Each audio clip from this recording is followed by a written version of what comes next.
Welcome to the Integral Stage. I'm joined today by Layman Pascal for the inaugural discussion in a new integral stage series called Metamodels. It's no secret that integral theory tends to attract its share of mad scientists and modeling nerds, and we count ourselves among them. In this series, we'd like to take some deep dives with those intrepid souls in our community who've been toiling in this area, either contributing to Wilber's integral theory itself through various amendments and additions to the Aqua model, or developing their own independent meta-theories, or dancing somewhere in between those two options. Some people regard meta-theory with its frequent use of charts and maps as heady, dry, and abstract, but I don't think that's necessary. I like to see it rather as an exercise in building vision logic scaffolding or yantras for a perspectival yoga. For our conversation today, Layman and I will each take some time to talk about our respective meta-theoretical creations. From my side, with my integral grammatology, I've mostly focused on offering some amendments and additions to Aqua, but also some elements that will help Aqua to interface with other meta-theories. And Layman, with his metaphysics of adjacency, has developed an alternative meta-theory and metaphysics, but with his charts and illustrations that he's shared over the years on various forums, he's also offered some possible amendments to Wilber's work. So with that said, I'd like to get us rolling and turn it over to you. Welcome, Layman. Hi.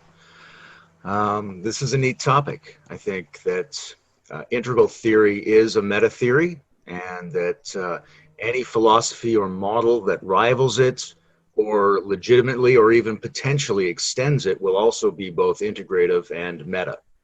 So I think there's a structural space in which these models and possible models exist, and personally I believe that these models will turn out to be fundamentally convergent with each other.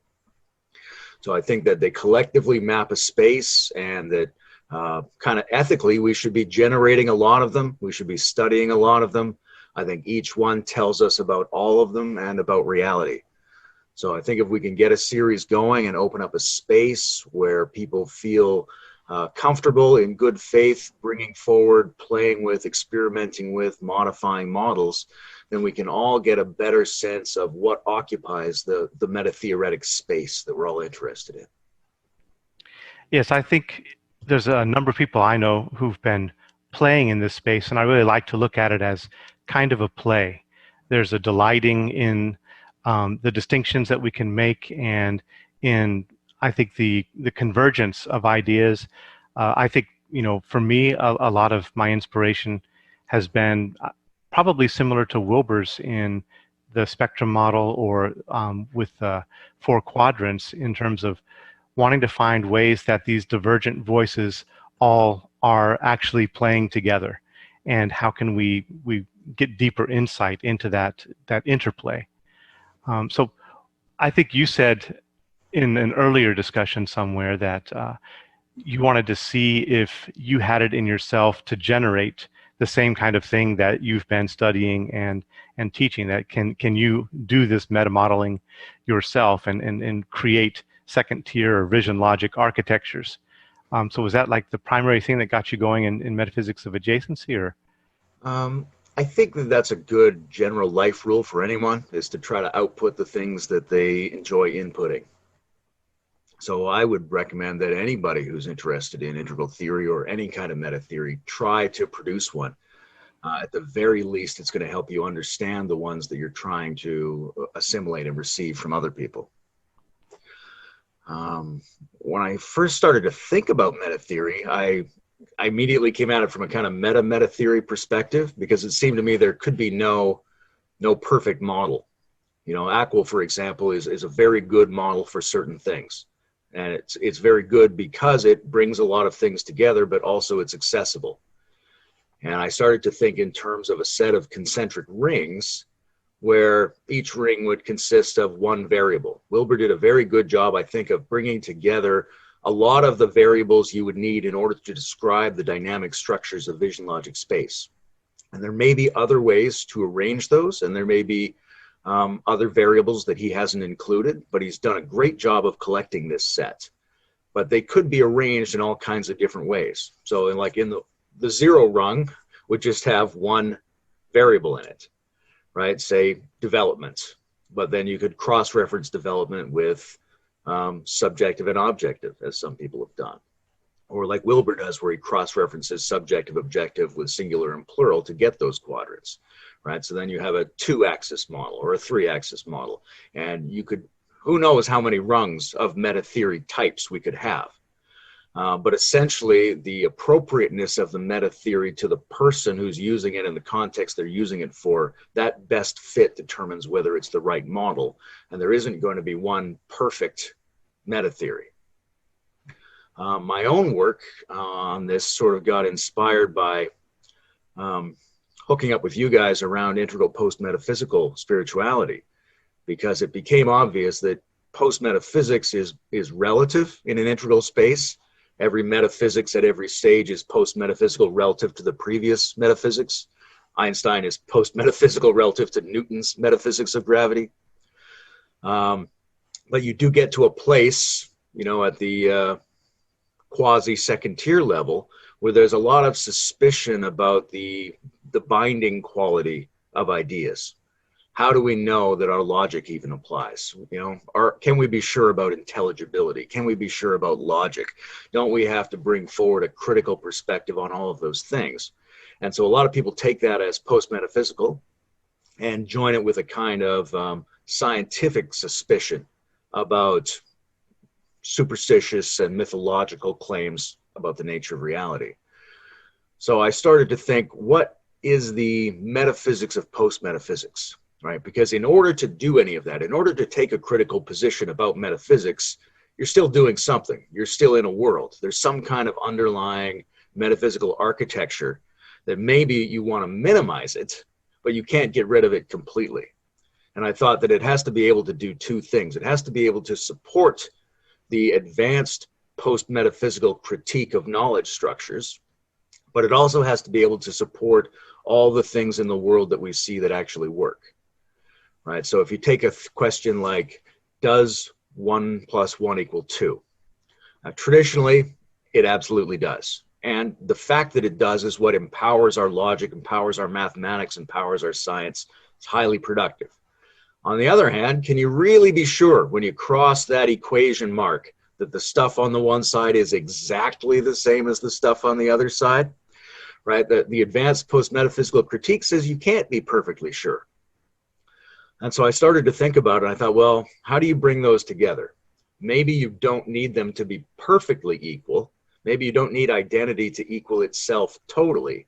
Maybe you just need it to be an extremely good approximation of itself, which starts to sound a little paradoxical, but that's a good sound when you're dealing with advanced models, I think. So for me, I started to think, you know, 1 + 1 doesn't exactly equal 2, it maximally equals 2. That's as true as it gets. It doesn't have to be absolutely true.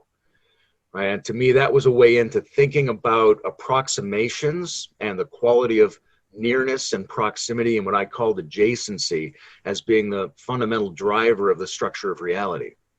So we're not dealing with the reality of the fixed identity of things being total and being equal to themselves. We're dealing with a fluid approximation that's like a gradient or a field, but one which is powerful enough to accomplish all of the things that we used to ascribe to totality, identity, and equality.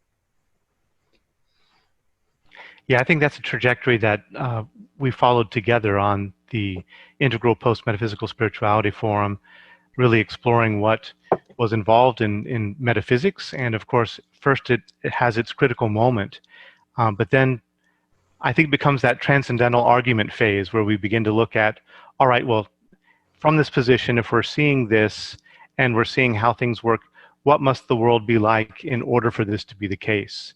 And that just naturally inclines you back in the direction of articulating at least some basic metaphysical principles.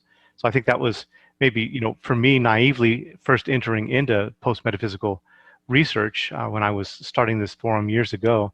I really was expecting and following kind of Wilbur that, you know, metaphysics was mostly something to be left behind, and really focusing more on empirical kinds of arguments. But it actually became almost immediately clear that that's a fool's errand, you know, and that there's always going to be some metaphysical architecture necessary. And so then what is the adequate metaphysics for, the space that we're exploring in integral and metamodern and related spaces, participatory spaces? Yeah, we want to be critically minimal in the amount of metaphysics that we bring forward, but there are certain jobs that it has to do, such as validating us in taking a post-metaphysical position. I think I got a lot of that attitude from the background space of Nietzsche's writings, because he's a critic of metaphysics, but he's equally a critic of relativistic, scientific, and mythological metaphysics. He attacks them all. So there's a sense in which, coming out of reading a lot of that stuff when I was younger, you just assume that science is based in metaphysics and that relativism is also based in metaphysics. And you're trying to find, without exaggerating the metaphysics that you need, which ones are required in order to get those cognitive jobs done. And what I ended up doing was thinking in terms of sort of a set of levels. They don't replace each other, but they're not always present for everybody. And I think of them as something like relativity, integralism, and non-dualism.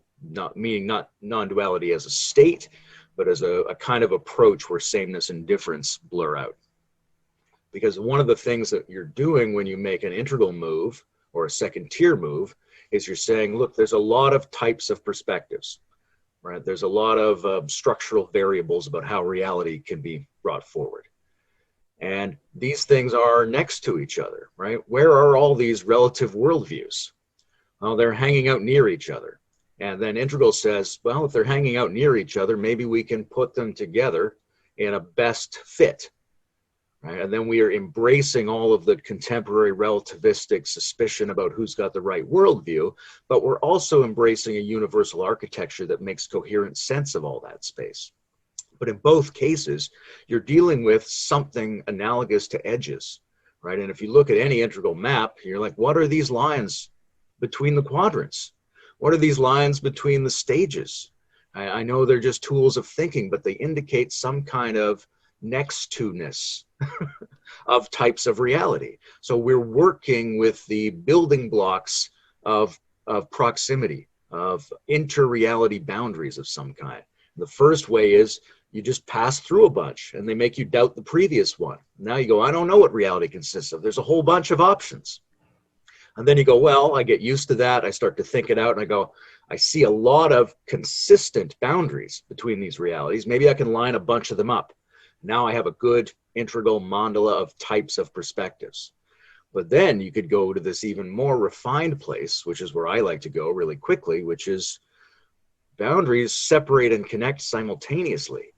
And to be next to is to be neither apart nor together. It's to transcend and include both of those.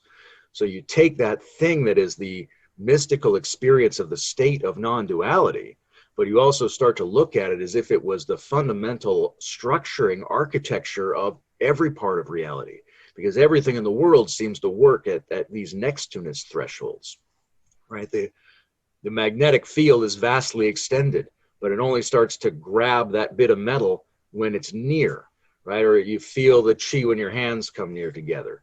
Or I always say that two lovers say they want to be one with each other, but they don't really want their organs in the same place. That would kill them. They just want to be a lot closer, because being a lot closer allows the emergence of an additional function in the place where apart and together are blurred out, where neither cancels the other. And I think that's fundamentally non-duality.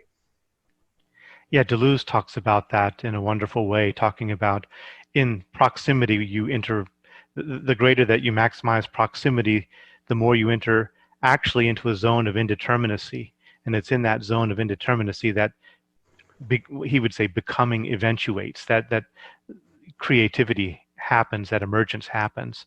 And, I think there's a lot that we've been dancing with in our respective approaches about, what happens when you bring this approach near to the other and begin to look for convergences and harmonies and resonances and differences. And we've been talking about a couple things, so I kind of want to frame it a little bit. One, you talked about the addition of different elements, the zero rung and the additional rung. And so we see that in Wilber's work. Of course, it started with just the spectrum of consciousness, and he saw that there was a fundamental intuition of yes that he had for multiple approaches, that it didn't make sense to him that he needed to oppose this to that in order for the world to be right. All of them were saying something, all of them were yielding results that he found workable and profound. And so how do you say yes multiply? And so the first thing he did was lay them out developmentally along his spectrum.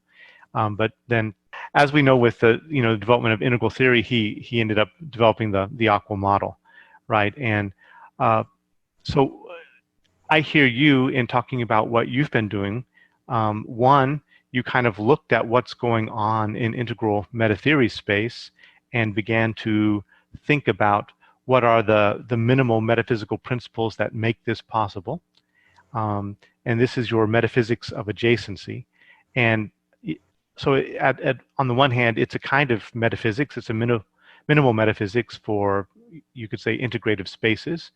But I think it also has kind of a meta-theoretical yield. It also can function meta-theoretically. So would you like to say, since you've already been introducing it a little bit, say a little bit about what is metaphysics of adjacency and how you conceive it and want to use it? Well, I think it's fundamentally a shift to thinking about the metaphysical entities of the universe as approximations rather than as assertions, right? And I think that that's the implied logical maneuver that underlies integral models, but also relativistic models out of which integral models make sense, as well as our best transcendental experiences. And I think if you don't, Wilber's very interesting move with saying yes, part of that's temperamental. A person wants to be an affirmer, wants to say yes multiply. But the other part of that is that person has to be intuitively familiar with some kind of next to-ness of realities that has to be okay for them. They'd have to not have the headspace or the cognitive structure that says it's one or the other, right? They're not at war, they're somehow complementary. And they're complementary without superseding or overlaying on each other. They're complementary with some kind of next to-ness. And so as soon as you start thinking of the necessity of next to-ness or proximity or adjacency to deal with a world in which there is multiple realities, and there's a lot of people who accept the multiplicity of reality or the multiplicity of the types of perspectives on reality, they're already implicitly using adjacency, a next to, a nearness, and almost a self-approximation as the fundamental orchestrating element, whether they call it that or not. So then you say, well, what if I took that really seriously, right? It's sort of a two faces in vase thing. Normally, I think these two things are next to each other, but what if I thought the next to-ness came first, right? Then I'd have something like a primitive cosmology. In the beginning, there was almost. To me, that's fascinating, not only because it supports the experience of multiple kinds of reality and is implied by that, but also because it's very dynamic, that self-approximation allows reality to be constantly working on finessing itself, right? On fine-tuning. The fine-tuning elements, which are necessary to have a world like this, aren't necessarily just fixed and given. They may be the result of a negotiated process of self-approximation. So to me, that makes a lot of sense in terms of describing all of these different kinds of models. And like I say, these different levels of sophistication in holding multiplicitous realities, but it also fits with a lot of the best science that I'm seeing. And I love the challenge of it, trying to think in terms of an almost, and the perversity of, like I used to say, 99 is the new 100%.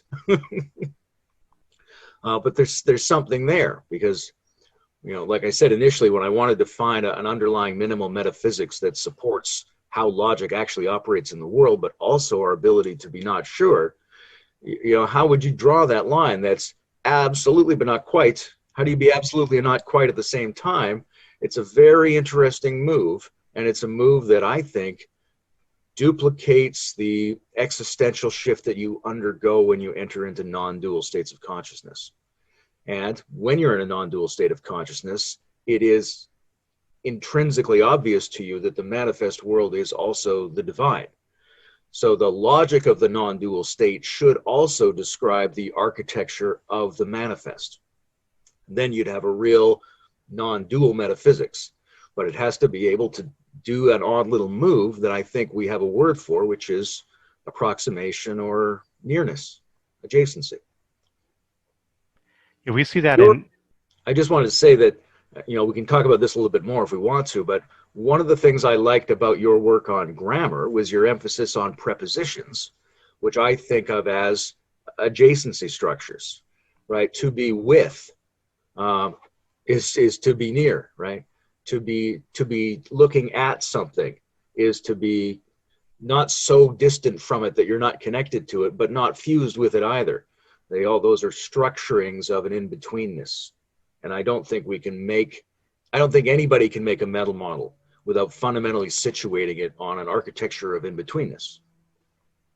I was thinking about the developments in quantum science, quantum mechanics, and both it seems to be the inescapability of indeterminacy and the increasing precision that we're able to manifest now in terms of our ability to measure and to track reality.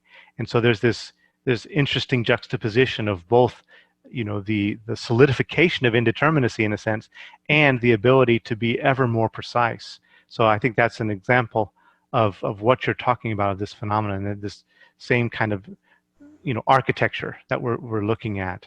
I think that's absolutely right. I mean, we say indeterminacy or uncertainty sometimes to describe it, but the thing we often overlook when we say that is that, say, Heisenberg gave us one of the most precise tools we've ever discovered, right?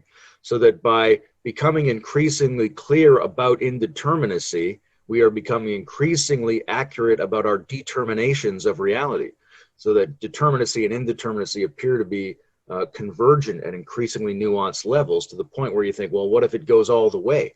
What is the perfect convergence of indeterminacy and determinacy? Is that what reality is constructed of? Right. Yeah, I think it's a lovely insight. And I remember we were in our early discussions kind of dancing around this in our consideration of what the moves beyond pluralism, and what's going on in an integrative space, in an integrative, orientation, and where you don't want to erase the plurality of things in some easy dialectical subsumption in a one, right? That leads to a kind of an erasure of multiplicity. You want where the multiplicity is preserved, and yet there's also an inseparability that's glimpsed. And so, in Dzogchen and some Tibetan traditions, rather than oneness, they would prefer that language of inseparability, which to me also dances around that idea of adjacency or a fundamental withness, as in Jean-Luc Nancy's beings singular plural, or his meditation on the with.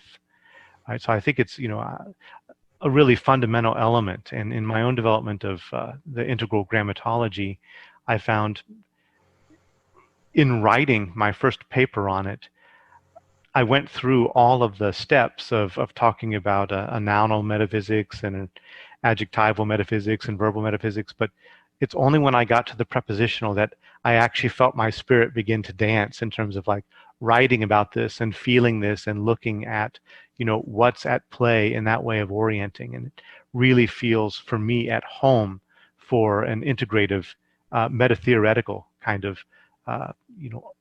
metaphysics, right? A way of looking at things, a minimal metaphysics. I'm really interested in how you got started doing that, because my assumption would be that Wilber's use of universal human speech nouns as a way of articulating the quadrants was in your mind, but also some of the other basic grammar work done by advanced pluralist philosophers over the last 100 years or so. But maybe you could say a few words about why did you write that first paper? I think it came really out of our wrestling in the forums with object-oriented ontology and speculative realism. And I noticed a tension between different camps within those general circles. There's on the one side, there's like Stephen Shaviro, and on another, there's Levi Bryant or Graham Harman.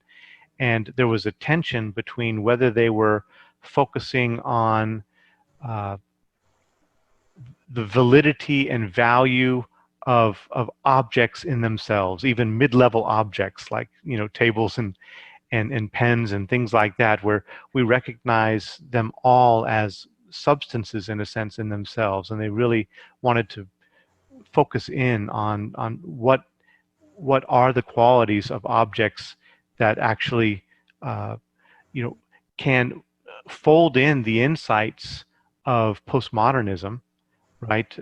About the construction of reality and of social reality, with the construction of reality and how the world correlates to our structures. So they're wanting to look at some of those postmodern insights, but fold them into an ontology rather than in the frequent postmodern move, which is to put ontology under erasure, or to bracket it out and really just focus on the epistemological. So, but there was a whole object focus in that area, and other sides of speculative realism were looking more in terms of how things processually emerge, and how there's a kind of dynamic, vital verbal play, in more along, you could say Whiteheadian process-oriented lines. And so I noticed this, even though they seem to be speaking from roughly the same levels of sophistication and insight, they were masterful philosophers and metaphysicians, but they were unable to come together in a sense because of these fundamental commitments, either to an object-oriented approach or a verbal approach. And so I started thinking about that and thinking about Wilber's work, where he starts primarily with the pronouns and says everything is a perspective before it's anything else, right? So I just saw those three together and thought, we need to look at this and what's going on, and could each of them be articulating something real, something with a truth to contribute, rather than needing to make this metaphysical decision in one direction or the other. And so then I started thinking, okay, well, if we've got these three parts of speech, are there examples in the history of philosophy and religion, metaphysics and theology, where other parts of speech are emphasized for their ontological yield? Are there approaches that are adjectival or adverbial? And I wasn't sure I would find anything, but I started to look, and I quickly came across Latour and his references to prepositions. And so that kind of excited me and got me even looking further. And yeah, the more I dug into it, the more I found that there were many different philosophies even explicitly naming aspects of their approach as fundamentally grammatical in one way or another. Whether it's Whitehead naming the adverbial quality of his eternal objects, or there's many different examples. So just the more I dug into that, I found actually there are different orienting grammatical philosophies that are informing these different traditions. And so I started just wanting to unpack that and give some examples. And in my earlier work and in my earlier writing, I'd looked frequently at how we could integrally and metaphysically and post-metaphysically conceive of the rightness and the value and the partial truths, or even the whole truths of different religious traditions all at once, right? Different, so an integrative pluralism, right? And so I started feeling the impulse in the same direction here of an integrative or a pluralistic, integral pluralistic metaphysics that, it's a kind of a metaphysical approach. I don't really like that word a lot, but it's one where it wants to entertain multiple metaphysical models at the same time, and see what each one yields, and see how they relate to each other, and how can we bring them into adjacency. This question of how do you transcend things without canceling the fundamental kernel of their difference is really interesting, because it's in that idea of, bringing those religious perspectives together, but not simply assuming that they describe a single underlying reality, or at least not making that assumption up front. And then also this thing with object-oriented ontology and several of the schools of neo-realism. I found that very stimulating too, because they're trying to say, in some respects, that the nature of things is a difference that shouldn't be simply canceled by saying there's ultimately no difference between self and other, or even when you say everything's tetra-arising, is there a worry that you're losing something by binding those things together, and you're losing the intrinsic existential dignity of it, whatever it is? So I was in the adjacency thinking, I was very stimulated by that as well. And I ended up thinking that basically the causal domain has to consist of infinitesimals. And that was influenced by, trying to read a lot of Leibniz's early speculations before he'd even turned that concept into a mathematics. But if you were to say, okay, are things really there regardless of whether they co-arise with any subjective interpretation of them? Well, in order, you have to start thinking about taking those subjective interpretations off the table and seeing what might remain.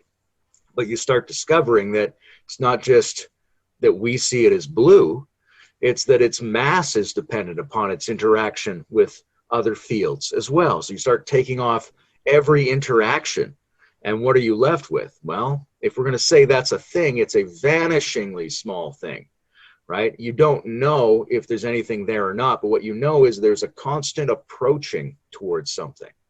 So then that structure, if you can't really say it's dependent upon subjective-objective interaction only, but you can't really say that it's anything apart from its interactions, then you have to say that it is constantly approaching being something unique.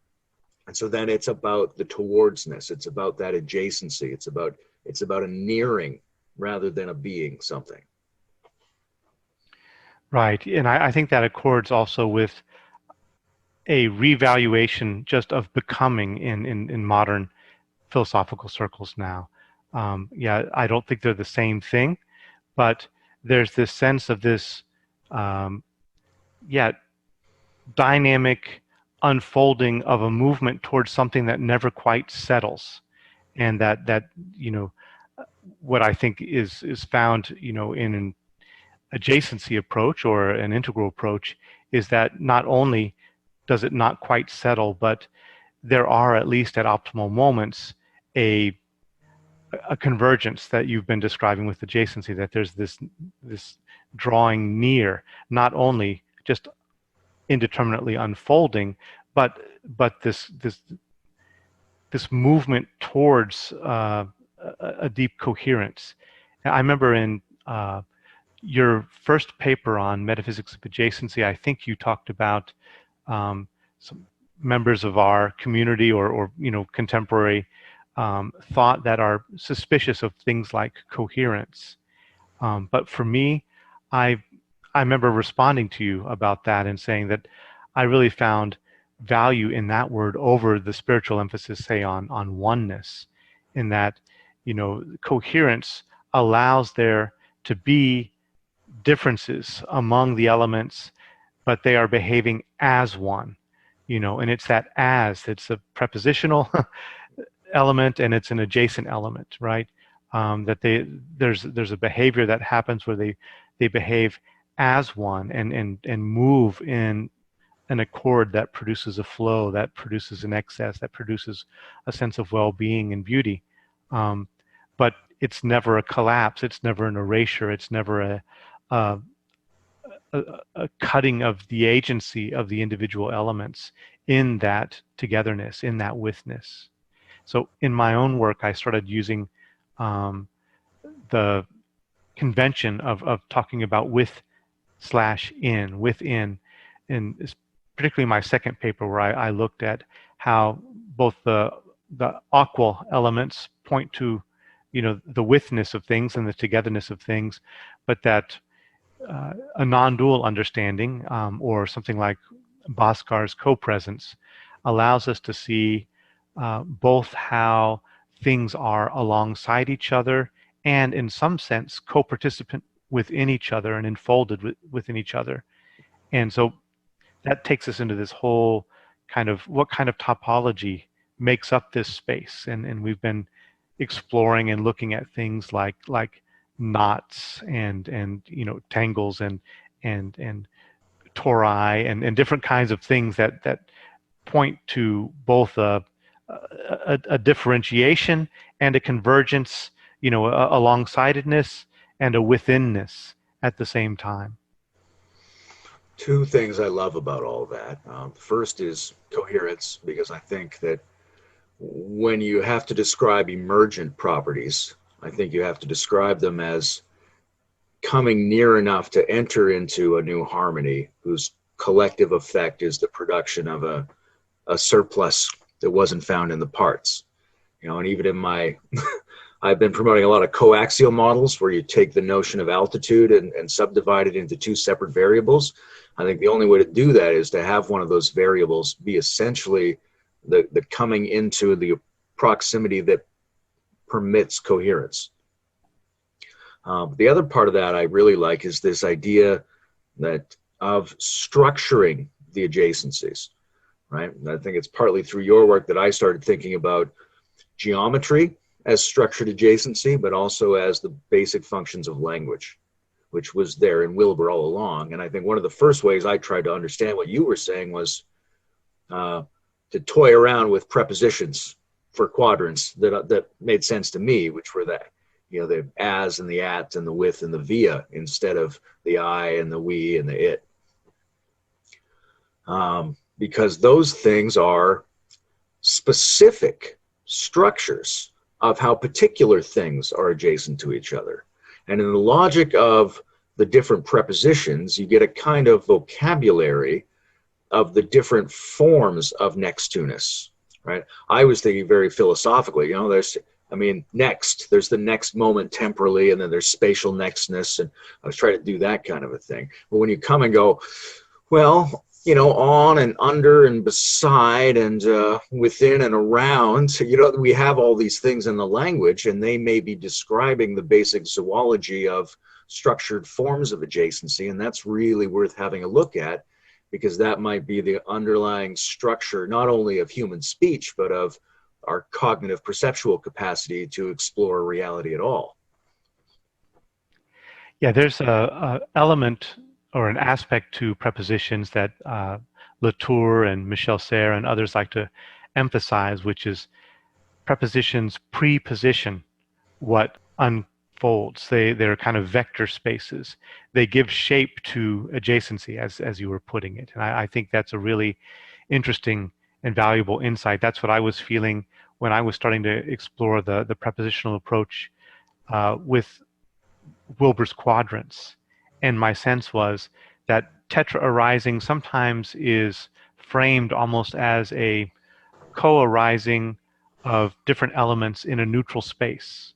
And my sense increasingly became that space in which tetra-arising happens is never neutral. There's always some kind of structure in play, some kind of vector space in play in terms of like how are these different elements manifesting together, which can be mapped in a number of ways, but for me prepositions are one way to map how those different elements are rising relative to each other, and that helps us just develop a zoology of relationships. And this is something that I think Mark Edwards has been working on. He's not talking about prepositions, but he's really been looking at a zoology of relationships with his own meta-theoretical work. And he's got presentations and things like that on interrelationality, and some of his recent work on working with meta theories and, both as bringing theories together, but also in juxtaposing and coordinating and synthesizing different meta-theoretical approaches without reduction. He's talking about this in terms of bridges and interbridging. And for him, the bridge not only links but forms its own space. And so he really ends up focusing on a metaphysics of the between. And so I think that between is, the between and the with are you could say maybe superordinate or very fundamental type of prepositions.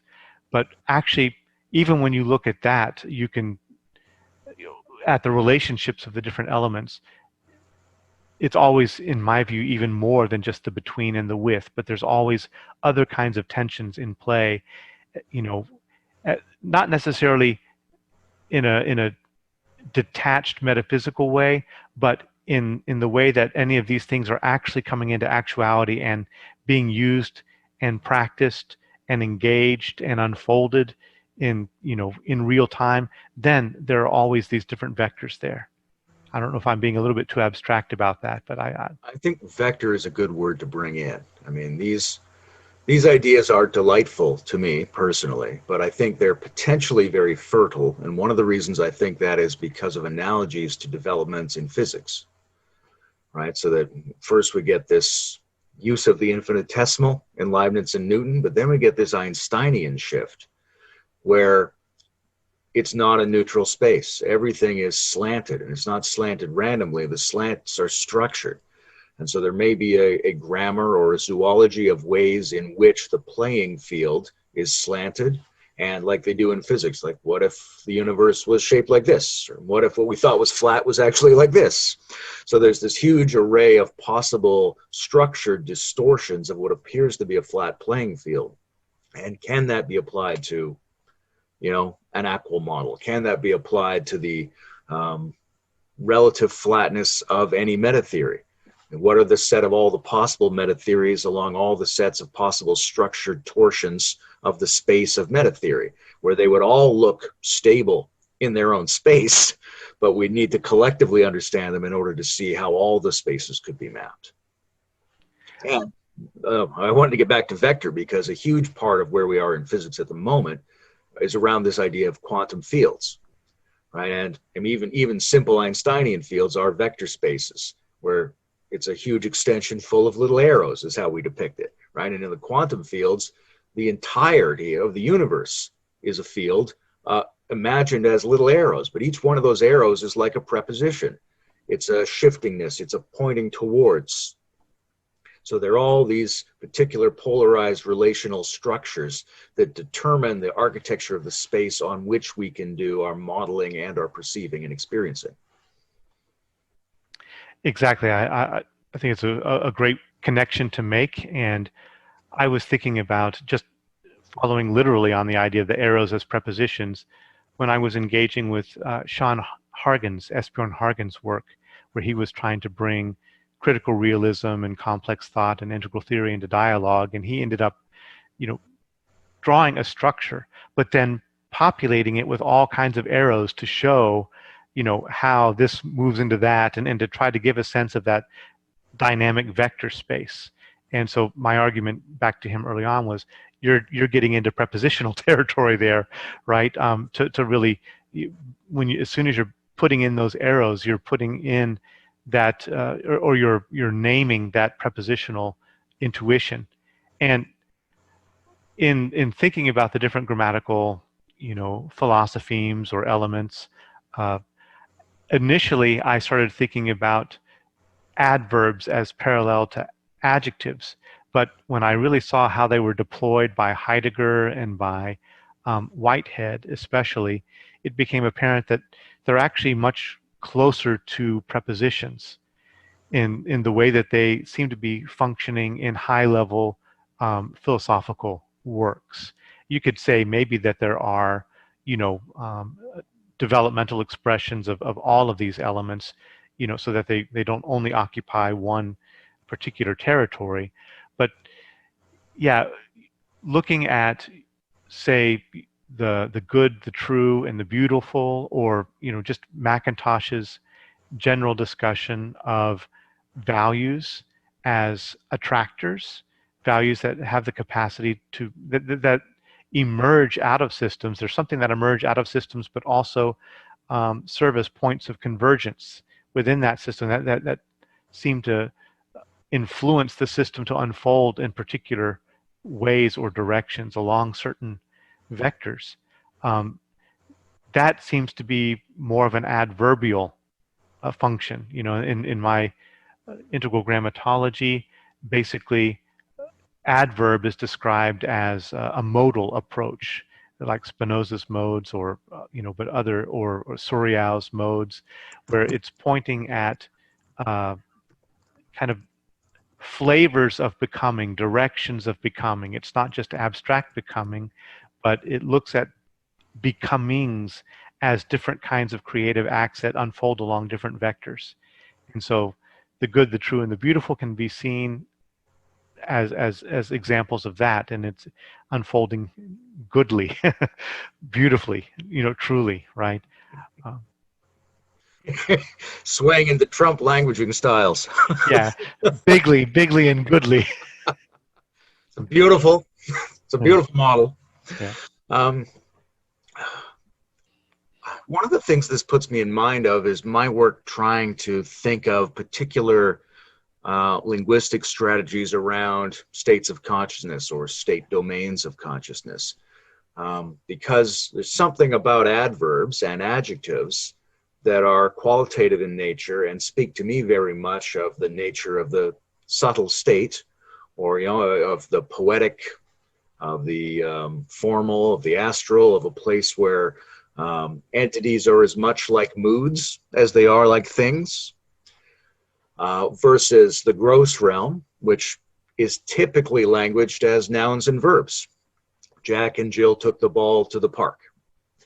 And then the causal domain, I think because it has the structure of infinitesimal vanishing, basically has been languaged historically in apophatic or cancellation terms, right?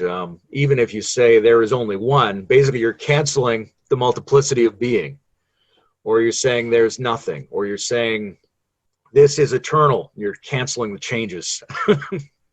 So I think you need this cancellation terminology, this cancellation style to language the causal, and to language the non-dual, you have to do a simultaneous canceling and non-canceling linguistic structure, which I think to say not to, advaita, non-dual, you already are. You're saying here's two and something else, but I actually didn't take the two away. You have to make that move. So it's interesting to me because I think, like with your work on grammar, a lot of that was inspired by the emphasis that Wilbur puts on grammar of certain kinds in structuring metamodal space. And I think it's very hard to think about, maybe it's just because we're humans, but it's very hard to think about the structuring of a reality space without thinking of it in terms of unique, high integrity pieces of communication architecture, which I think is what grammar is. Yeah, I've been surprised in looking more and more deeply into this, how, and I shouldn't be surprised, but it's been a delightful surprise. It's been a rewarding surprise to see how often people have circulated around these ideas. And even, I guess I mentioned surprise in part because I found even Abhinavagupta, the great Kashmiri Shaivite mystic and scholar, had a pronounal model very similar to Wilbur's. He had a theology centered around the I and the you and the it, right? And so that kind of intuition of finding kind of this spiritual and philosophic depth in our parts of speech, recognizing in a sense that all of the parts of speech are, you could say, echoes of and fundamental intuitions of some fundamental architecture of, at least of experience, or of us as experiencing agents in a world.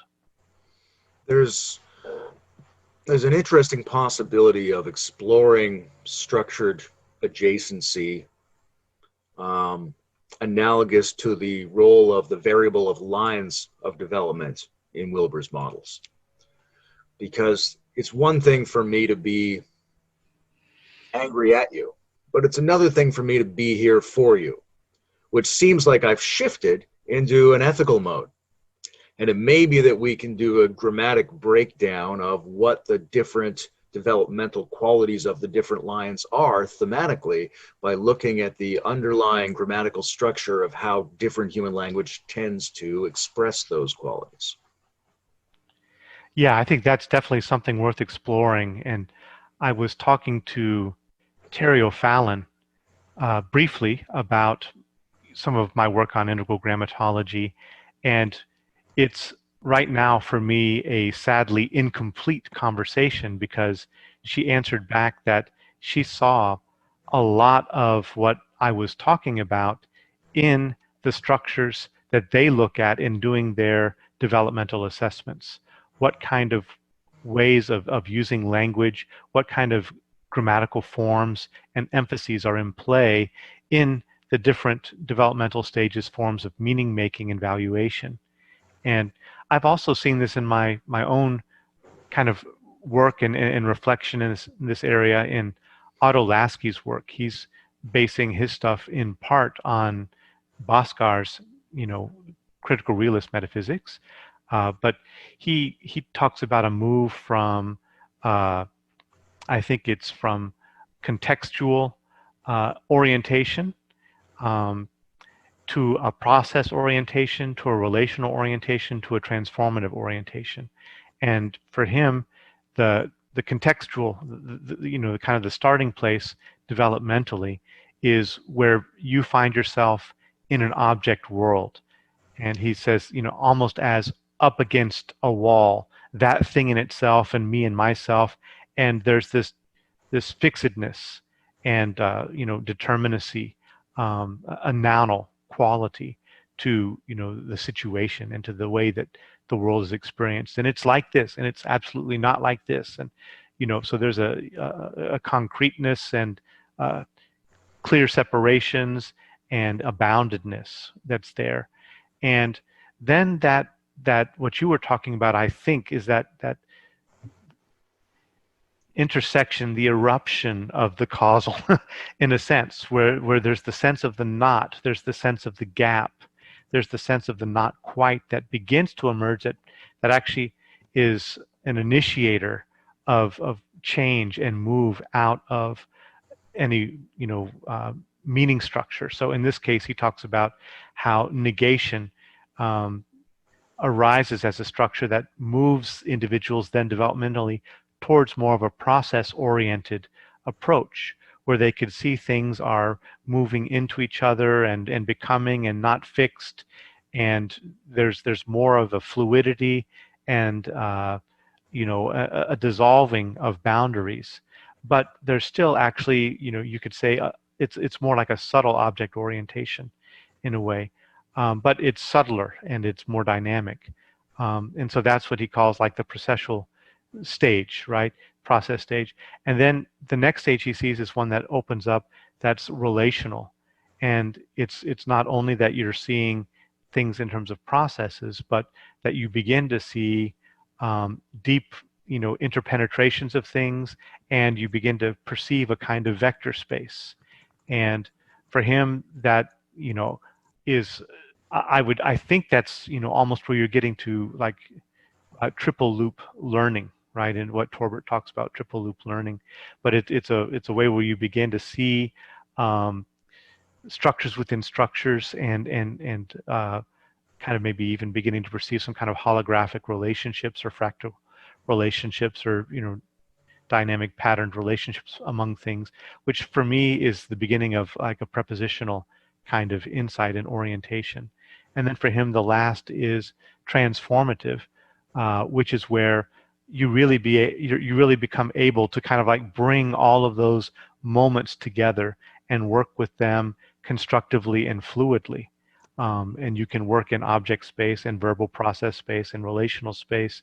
And yeah, to me, that's moving more into kind of a non-dual space, right? Uh, so yeah, I think when I did my project initially, I wanted to lay out the different philosophemes, grammatical philosophemes, alongside each other, as all of them representing uh, possible metaphysical, foundations that you can have an adjectival worldview, as you find in, Vasubandhu's Buddhism, or, Hume, or other people who are talking about things are just the flow of appearances and experiences and qualities, or Pirsig's metaphysics of quality. But anyway, I wanted to lay them all out as, horizontal options, the way that the quadrants are laid out, and that you can see them all as, uh, as options that are available for us, and that are in some way manifest simultaneously. But there seems to be indelibly, and this was an early insight that you also had when you were giving me feedback on my work in this area, is that there seems to be a developmental trajectory in terms of which of these forms we embrace, and where we seem to kind of make our home and center ourselves in terms of shaping and seeing reality. So the last little piece I wanted to add there is, you know, one idea from, the integral grammatology is this idea of ontochoreography, and that's indebted in part to Bonita Roy and her talk about ontologistics. But I know it wasn't consciously done, but I know I was also influenced unconsciously by Levi Bryant's ontocartography, where he's looking at mapping out different ontologies.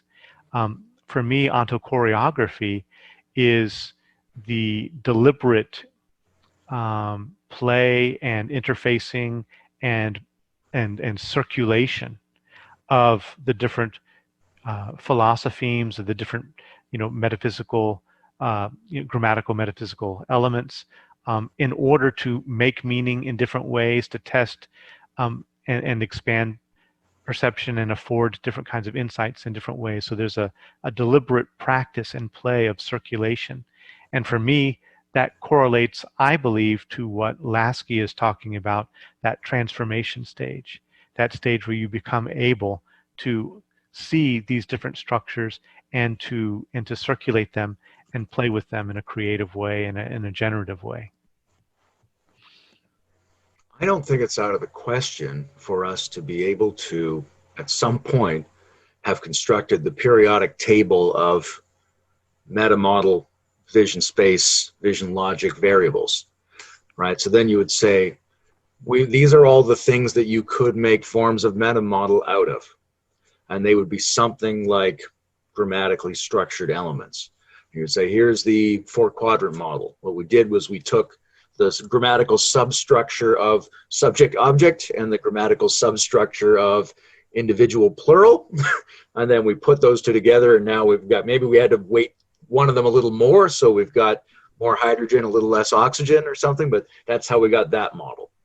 Right? And then you go, these are all the parts, so you could make all these different kinds and say to people, look, if you see any of these, you understand where they're coming from, you know they're all on the same team, and in fact, we could improvise some more of them if we had the right tools.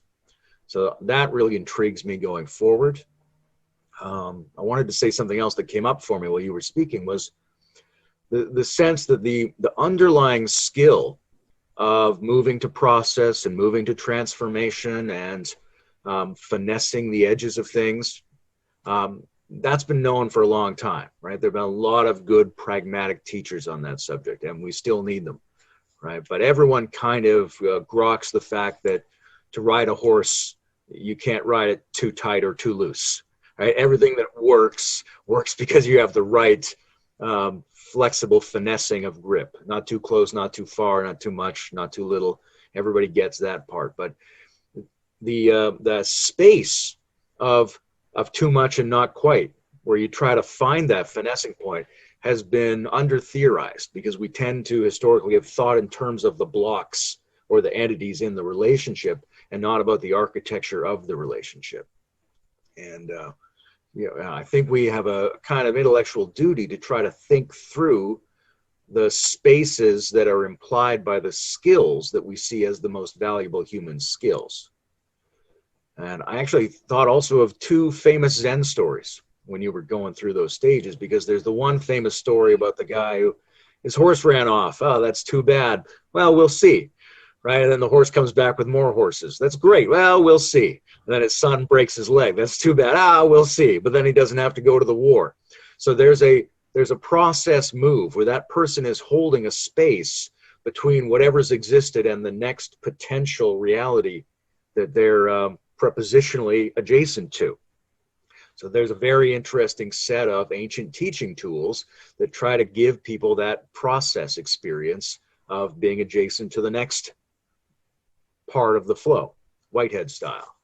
But then there's also this very interesting thing, these very intense koans, where the master comes in from the backyard and says, I found the only place for omnipresence. All right, you go, only and omni, they kind of, right, you can bring them this close and no closer. But then that's close enough to build on. It's like if you were to push two magnets together, there's only so close you can get them. That's the closest you can get without canceling them. But then you can turn that into a levitating magnet train. It becomes part of an advanced architecture when you reach that point of maximal conjunction. And I think that's where adjacency becomes non-duality. But that's a really robust place, and it's a place that affords the architecture of the world rather than simply transcends it and forgets it. I really like that. And one thing I take from that is, and I don't know if it's really, it will hold water if we try to carry it out, because I think, I don't want to bind what we're doing in one particular thing. But to me, your metaphysics of adjacency is a good, I think, metaphysical modeling that can kind of hold my whole grammatology project in a sense, right? It contains, to me, just the right and enough elements that it's a way to make sense of even what is this project of looking at the world in this way, and looking at these different elements and bringing them together in this way, and what is the directionality of what we can be doing in this space that's going to be the most productive.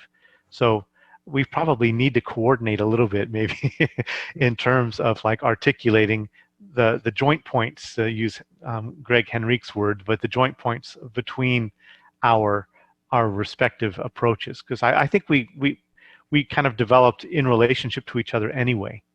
And as you were talking about, maybe building up a map of all the possible elements for constructing meta theories, I wanted to name Edward Berge as a contributor to kind of our unfolding thought in these areas. And one thing that he always emphasized is image schema, drawing from cognitive science and cognitive linguistics, and the notion of these fundamental image schema that inform, that actually kind of form the basic architecture, not only for our embodied movement in the world, but also a lot of the higher level abstract concepts that we build along the same neural architecture. We still use those basic image schemas, and then they become kind of the way that we intuit and feel and can embody notions like love and or any of the other more abstract ideas that we might have. We always ground them in these kind of image schemas. And his sense was that image schemas are prepositional in a sense, or prepositions are kind of like image schemas, and I always resisted any kind of like easy reduction to those things, but I think that there's definitely a lot of fruit in bringing those two things together as closely as possible, adjacently, to really see what can be unfolded from that. And one of my challenges to him, which I think he won't do, but maybe somebody can do, is to really look at the known set of image schemas that we've been able to map, and to, I think, Lakoff and Johnson have done it some in philosophy in the flesh, but I think more work could be done in the area of meta theory to look at the image schemas and the various fundamental image schemas that are there, and what kind of role are they playing in the articulation of different metaphysical and meta-theoretical insights. I think if we're trying to view the world in terms of fundamental configurations of communicative potential, then we're going to be able to see not only, like we were saying before, different thematic versions of that might turn into different lines, but we're also going to have to look at how that shows up in different domains of study in the world, right? So that it's not just in terms of linguistics and logic and mysticism, it's also in terms of brain structures, it's also in terms of patterns of social interaction and organization. So these underlying grammatical structures should be able to be, ported into any of those domains and reveal themselves as generative of the patterns that we see there. And I think image schemas are really good for that because they bring the brain and the culture and the logical structure very close together. Yeah, I think so. And that's something I tried to do in my first paper, the Sophia Speaks, was to interface these kind of abstract metaphysical reflections with whatever we know right now cognitively in terms of cognitive neuroscience about language and its neural instantiations, and how can again, that's kind of what Varela was pointing at, possibly with his neurophenomenology. There could also be like this kind of neurometaphysics, but really looking at what we can get, how we can recognize instances of each other and affinities in these different domains, and how they can possibly shape or correct each other as we proceed. I think that's really important, and one of the questions, other than being spiritually delightful and intellectually stimulating, what's the point of studies of this kind? Well, one of the functions they may be able to perform is to allow a greater range of mutual recognition among individuals and communities who are working with models that might be at approximately the same level of complexity and sophistication without totally realizing that they're on the same page due to small differences and different phraseologies and things like that.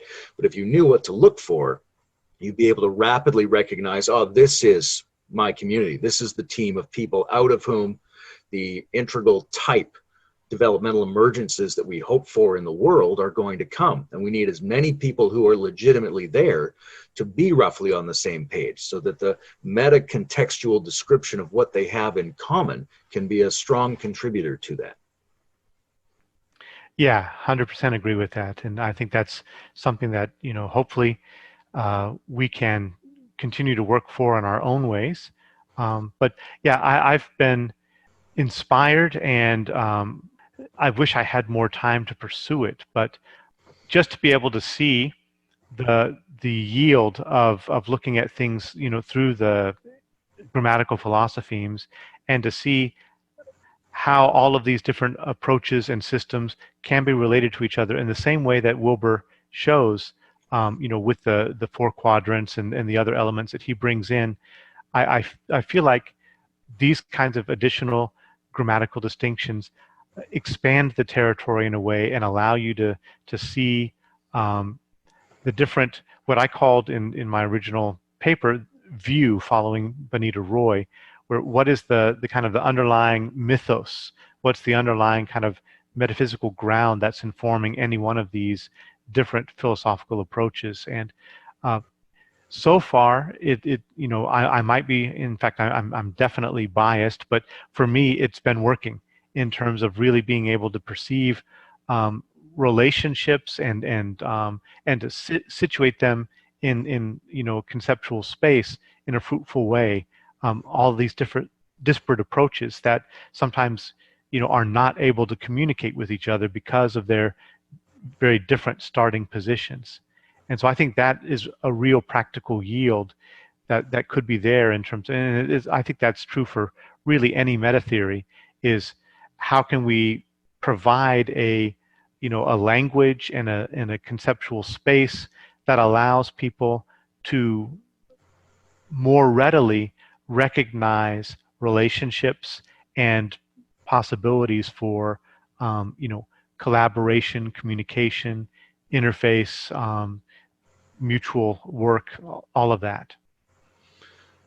Very close to that is this ancient understanding that ethically, spiritually, emotionally, we have to bring our feeling and our attention back to the generative quality of relationships.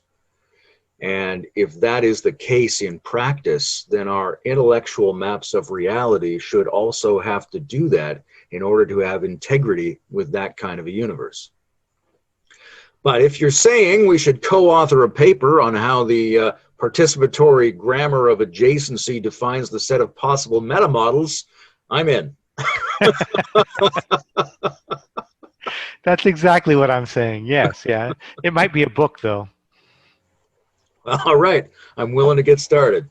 Okay, good. I guess we're probably just about at the end, but we should reaffirm the fact that this is an opening of space and an invitation to other people who've been thinking in this zone or who appreciate some particular model in this zone, but especially to those who have created something that they think is an alternative or an extension or a tinkering with and tweaking of integral meta theory or any other sufficiently integrative meta model. We'd like to hear from you. We think people should be working on this, and we think people should be chewing through each other's understandings, trying to get to that deeper shared common assimilation of what this kind of reality perception is about. Beautifully put. Yeah, and I've already been in communication with several people. I don't want to name anyone in this video because I don't know who will actually show up for interviews and discussions, but there are already several people who've been contacted, and I'm hoping anyone listening to this who has been working in this area that might be interested